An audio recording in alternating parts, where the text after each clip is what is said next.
You're listening to Tremendous Leadership with Dr. Tracey Jones.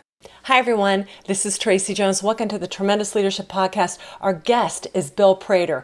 Bill is the founder of Business Mastery and Scaleology, and Bill works with entrepreneurs at all stages of the game on how they can scale their business, and they want to really break through to what they know they are capable of doing. You're going to love hearing his perspective on the price of leadership. Hi, everyone. This is Dr. Tracey Jones. Welcome to the Tremendous Leadership Podcast, Leaders on Leadership, where we pull back the curtain on leadership and speak with leaders from around the world on what it took them to pay the price of the leadership.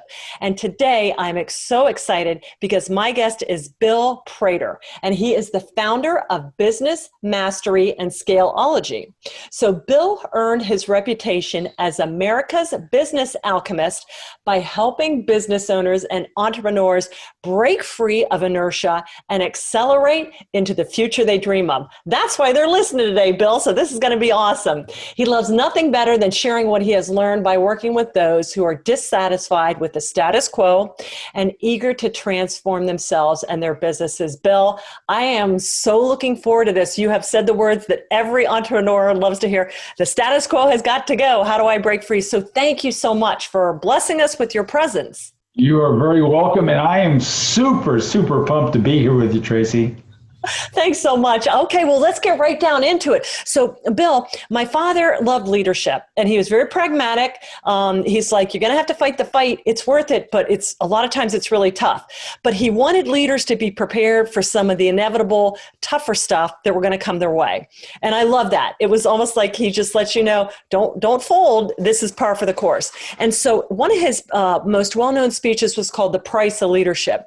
And he unpacks 4 prices that the leader has to pay if they were truly engaging in leadership. And every leader has their own experience. And you know as well as I do, because you work with a lot of different business owners, that leadership, entrepreneurship, business is very contextualized. But one of the ones, the first one he brings out is loneliness. And we have all heard that, it's lonely at the top, or I don't want to be the boss because there go my drinking buddies. You've heard it all before. But can you unpack for me, Bill, with what you've seen with some of the entrepreneurs you've helped, or as you became an expert in your field, what did loneliness as a leader look like for you? Maybe some experience, and what would you do to encourage other leaders that may be in that season of loneliness right now? That's a beautiful question, and I like the way you framed it. Thank you. And it is correct that I do live a little bit vicariously through my clients. So I've got my own experiences, and then I've got theirs, that kind of pile them on. Mm-hmm. And for me, thinking about my, if you will, growth through the business community, I went, like most people, from being an employee, then a couple of promotions in a corporate environment, and finally, I own my own business. So that was fantastic. Yes. All alone. Went from all kinds of buddies to all alone. I remember that being quite a shock. And I think probably in looking back, the feeling that I had early on, what it was, my first business was an investment banking business. Mm-hmm. Prior to that, I had 7 other partners in another financially oriented company, but I went to my own investment bank. Okay. And all of a sudden I was without any peers. Okay. And that's really the most interesting thing, is that when I was partners with other people, it was a private company, but I had people that were my peers. In other words, I could talk to them about whatever the world was going on in my mind. But when I had my company, I immediately had employees that I really had quite a few things I didn't want to talk to them about, or didn't feel comfortable talking to them about. So that was really what it was, is what I'll call didn't have any peers anymore.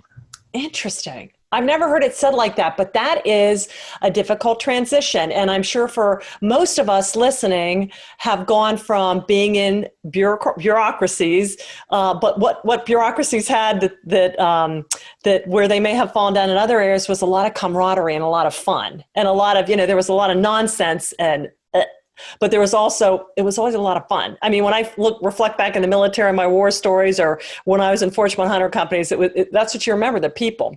But I love that you said that with no peers. So what do you do then? I love how you said that, somebody to unpack what's going on inside your head.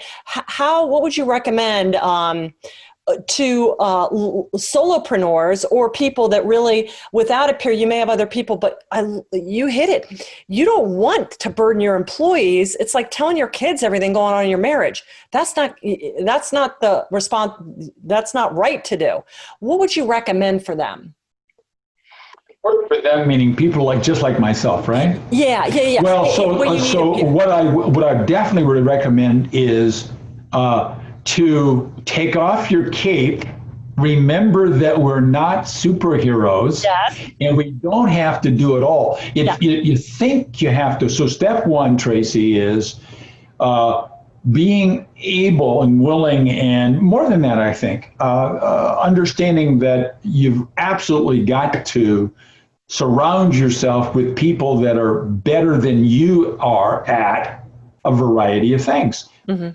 If you're going to be super successful, people that are better than you are about everything. Right. So I was very fortunate that I quickly understood the value of having what I'll call A players, so that they were able to fundamentally relieve me of my if you will, need to do it all. So that was, kind of part one.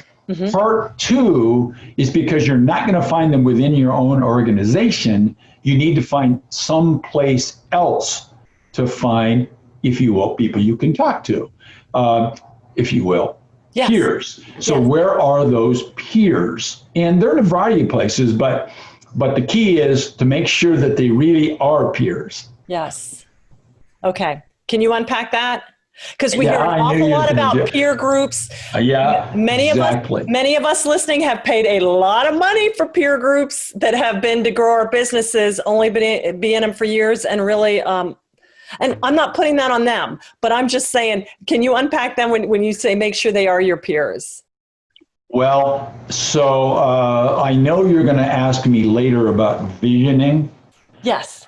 And so my concept of having a vision is to project yourself forward in time and space, mm-hmm. so that you're in if you will, a different place, and a better place, a place that's more grand, if you will. So what I meant by make sure that you find the right set of peers, I'm a big believer in pretending that you belong in the group before you actually do. I love it. So by that I mean, given that you want to be a billionaire, that was part of your vision, and you're not there yet, the peers you want to be with are other people that are billionaires. Okay. Now, they want you around because you're a pipsqueak, if you will. So you've got to kind of inch your way there. But I think the key is to always be in a peer group, either one that you put together or somebody else puts together on your behalf, or on your and other people's behalf. But to the extent that you possibly can, get in a group that's, so if you're in kindergarten, try to get in the second or third grade. I love that. That's awesome. And I just joined one, and these people are way above me. And it is intimidating. I mean, I remember sitting there thinking, what have I done? What have I done? And it's like, no, because they did the same thing. They looked up or tagged along or made the call and said, hey, show me, teach me, I'll absorb it. So I love that. That's awesome. So you talked a little bit about that when you were covering loneliness, that do it all and take off your cape. And Bill, that goes into the next point my dad talked about, was weariness. And it's tiring. I mean, there are days where I go to bed, I'm tired, I sleep well, but I'm still tired. Like my voice, this is the fourth interview. I have one more tonight.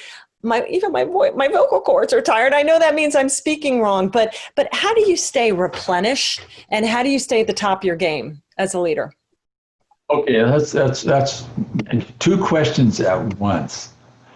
Well, so I'll give you a case study. Case study was that I talked to a client of mine a couple of hours ago, and he was saying that one of his senior managers was defending herself. Her team wasn't performing very high. She was defending herself by saying, Kevin, I work so hard. I work my tail off. I have to stay late. I have to work weekends. And I said, Kevin, what did you say? And he said, well, I said, Bill, what you told me to say. And that is a red light. Whenever you find that you're actually working long, working hard, getting tired, those are signals that you're not doing what you should be doing, which is to divest yourself of literally everything.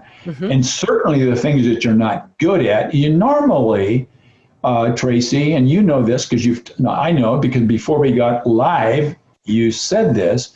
If you're able to spend your time doing things that you love to do, in my case, mentoring business owners in their senior teams on rapidly scaling their business, I love to do that.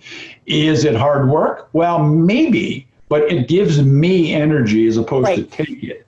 Right. So if you're in an environment where you're not doing something that you love and that you're good at, it will drain your energy. And when that happens, you're in the wrong spot. That's beautiful. And you know what? It's like Dad would say, there's miserable, and happy, miserable. Okay, I may not be where I want to be, but I still get up at 7, and I dream about getting orders out because I'm like, but this is where it's supposed to be happening. So yeah. And it is, if you are feeling that other drain where you're kind of exhausted, that is great. That is a red flag. Something's, not all work is always the greatest thing in the world, but it should give you a purpose and you should feel like I'm making a difference, or you may need to look elsewhere kind of thing. Right. Yeah. So I think, summarizing what we just now talked about. So you all of us will get weary, worn out and tired. So that's going to happen. And it's a good thing because it does then give you a signal back that says, this is the wrong space for me. Right. I'm doing something I'm not that good at, or I'm doing something I don't really love. Yes. But what's great about human beings is what you may hate, somebody else absolutely loves. You just got to find those folks. Right. You do you. And play to your strengths. I love that. Yeah. And that's good. I mean, and that's a signal. And sometimes if you get completely in the wrong career field, everybody else will be digging it, but you're maybe coded for something different. So, Bill, that's gold. I love it. Excellent. Okay. So loneliness, weariness. And now my dad talked about abandonment. And it wasn't like the negative abandonment, like walking out on something or something, but he said that when you really dial into leadership, you're going to have to stop thinking about what you like and want to focus on in favor of what you need and ought to focus on. So kind of more of this delimited kind of hyper focus, so you can keep people moving to that preferred vision and not pulled off by us entrepreneurs love looking at every bright, shiny object that comes across our back. Hey, you know what? Corporate America does too. Every time somebody would come back from a meeting, now we're going to do this. Even in the military, well, we're rolling out this initiative, and it's like, oh, okay. Always something new. And then we knew 6 months from now, it wouldn't be doing it anymore. So how do you really stay focused and abandoned so you can stay on what you're supposed to be doing? So we talked a little bit earlier about finding the right peer group that would be 2 or 3 grade levels above you. Okay. Great. Yes. When you move to that group, the people that you leave behind will feel abandoned by you. That's true. They'll do their best to tell you not to go. They'll say, Tracey, you shouldn't go join that group. That group is way over your head. And they're trying to keep you back because they love you the way you are.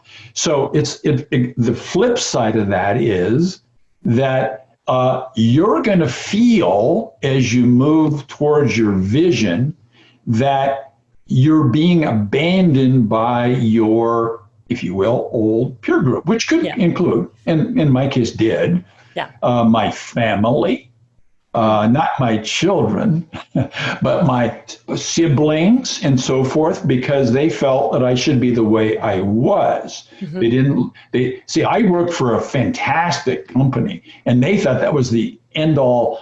Like in your case, you're with the military. How could you ever leave? What a great place to be. And so in my case, that would be a company called IBM. How could you leave IBM? It's the greatest place to be. And so that is, again, I look on these kinds of, your dad was a genius about this, about naming these four things, because I'm a big believer in emotional signals. So if you're feeling this abandonment emotion, that's a good thing normally, because that means that you're moving from comfortable to uncomfortable. And so we need to be aware of, people won't want you to go, but if you're going to follow your dream, you best keep going forward. Right. And then you yourself will feel the same. You'll feel like you've been abandoned. Actually, you haven't been. You've been accepted by this next group, the third graders, if you will. Yeah. Yeah. Well, we had this one book, Journal of a Climber, and it talks about that. You have to leave Mount Majority, and very few people do. And they're going to be like, don't go. It's fun here. And you're going to have to actually walk away from them, leave a lot of stuff before, and get ready to start climbing. And that visual always stuck with me, that they love you, but the true people will love you no matter what you morph into. And then, like you said, then you got your third graders up here that are waiting for you to move forward. But that's important for leaders to understand, that point you just brought up. Yes, it is. It is. And how'd you handle that with family? Because that's tough. I mean, it's being in a family-run second-generation business. That's different. I mean, I never really much minded if you weren't family, what you said to me. Yeah, okay, everybody's entitled to their opinion. But when it's family, that's a whole different dynamic. How'd you deal with that? Well, so it's a bit of segmentation. So by that I mean that your move to this new space is, at least in what we're talking about now, is business oriented. So you're moving from a job to a different job, or from your current town to a different town with a different job, etc. So I believe in segmentation, meaning that you're not leaving your family from the love and the family relationships, all that sort of thing. You've just simply changed your uniform. Love it. Yep. And out of the first three that we talked about, as you're working with companies and leaders that want to scale, what seems to be the one that people have the most struggle with? And before we get to vision, because I'm thinking about, because these are all things, like you said, that take you out of your comfort zone. So, you've got this case study, because you talk to all these different people. Is there one that sticks out, or do people kind of land on, I don't like being alone, or I don't want to abandon, it's uncomfortable, it's too uncomfortable. What do they seem to have the most? I know you get them to their breakthrough, but where do the people struggle the most in getting to their breakthrough? Well, generally speaking, different people, of course, have different sorts of struggles. But most of the time, what I see people doing, by people, I mean business owners and entrepreneurs. Okay. Now, there are many leaders that are not business owners and entrepreneurs, but that's where I focus, is on these. And what it is there's a lot of pressure. For example, if you, own a retail store and you're selling some service, well, there's sort of the industry standard or the way it's done. And so if you're going to become, if you will, the finest, the elite, or the market leader, you can't get there by doing what the rest of the industry does. The rest of the industry is ordinary and average. That's what industry standards mean. And so the hardest thing for people to do is to understand and believe in their heart. that they've got to leave their industry behind if you're going to be the best in the city. So if you're going to be number one, you have the number one salon in Harrisburg, Pennsylvania, you're going to be different by definition than everybody else that's part of the crowd. If that makes sense. So that's the hardest transition to make. I love it. Is to understand that you cannot just keep doing the same thing everybody else does harder, because that'll get you weary. Right. You can't do that sort of thing. So you've got to say, all right, I know I've got to do it differently. If you look back at some of the super successful people like Oprah, for example, well, she didn't do it all like everybody else in that industry of hers. She did it entirely differently, and had huge criticism at the beginning of her career. Probably still does today.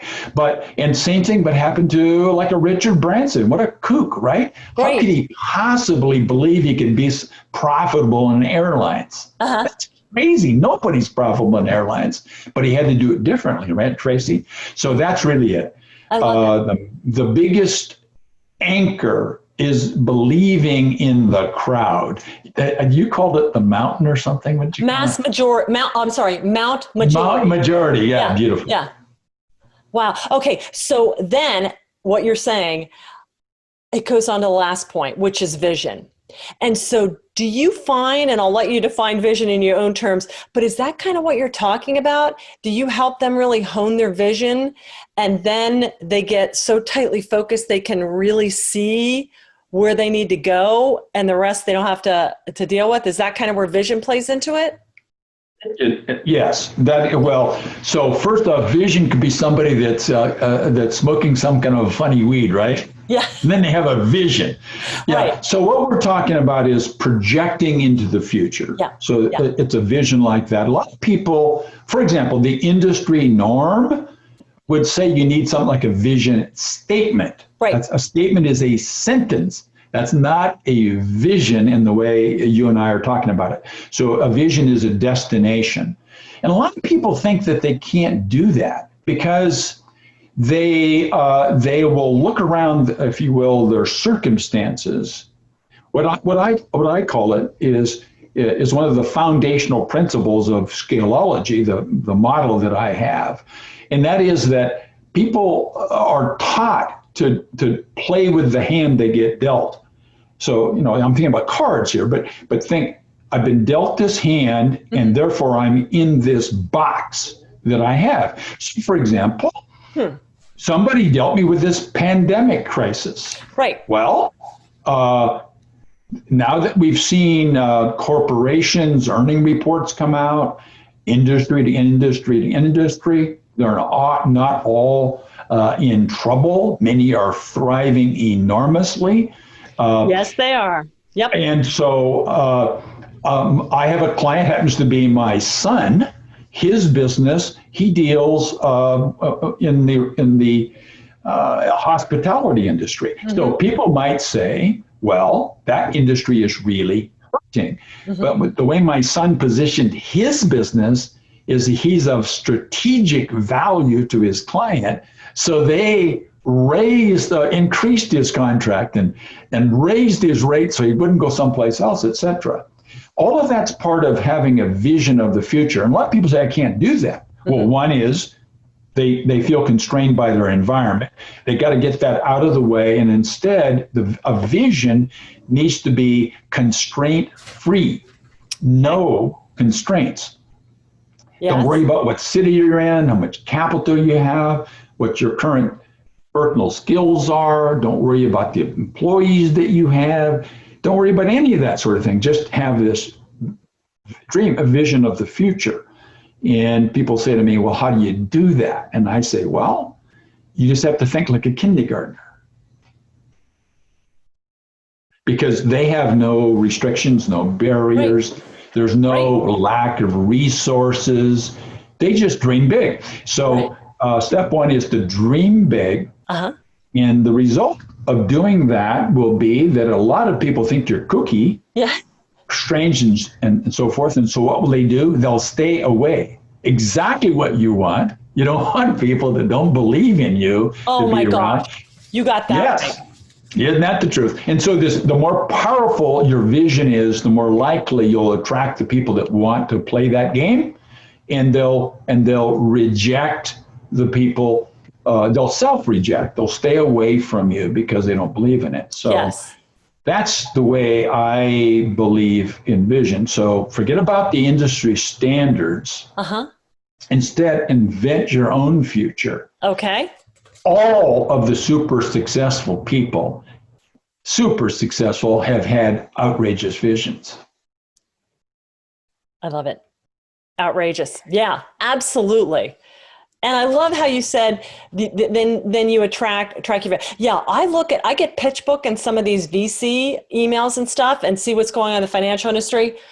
Trust me, there is so much money going on out there and being built and bought and traded. And that was really good for me to see during the whole shutdown, because everybody's like, it's it, it's over. Everybody's dead. No, somebody's buying somebody else for 44 billion. Don't tell me it's dead. There's tons of stuff. And these people, they don't let something like this shut them down. They're like, no, the future is, and the beauty of it is, the more you do it, Bill, I think you would agree, then as leaders, because you will constantly be getting thrown these. I mean, leadership is easy if everything goes right. You don't really need a leader because everybody just does what they're supposed to do. But as you get really good at handling these crises, you realize they're clarion calls, they're clarifying, and they prune off what you don't need to be focused on anymore. And that's what I think when you got the right advocates. But I love that you said that the right people will be attracted to your vision, who you need, and the rest stay away. Well said. Excellent. We cover the 4 prices of leadership. Is there anything else that you would like to share with them that you've heard a lot, or as far as I know, you've got the scaleology thing, and that's what every entrepreneur wants to hear. I'd love to scale. If I could just scale, that signifies growth and profitability. Anything else you want to share with us? Well, so a lot of people think somehow or another, they get in their mind that leadership is something that you're born with. Mm-hmm. And actually, no. Leadership is a skill that you can learn. Now, it's true, some people are much better at the skill than other people. Correct. Some people are much better at swimming a skill than other people. People are better at running a business, a skill, than other people. But leadership is a learned skill. Mm-hmm. And then number one. And number two is that I think of leadership in three categories, Tracey. Okay. One is what I'll call situational, meaning that leaders can demonstrate their capabilities because of a situation.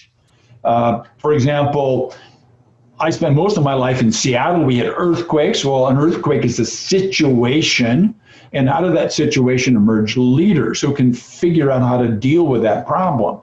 They don't have to be the owner. They don't have to be the entrepreneur. They can be anybody in the business. Mm-hmm. So as you're recruiting your team, recruit people who've got this skill called leadership. Mm-hmm. And that doesn't mean they have to run the business, but it does mean that if somebody backs their car in through your front door, that you'd like to have somebody go take care of that, as opposed to come to you and say, Tracey, somebody backed their car in the front door. Okay.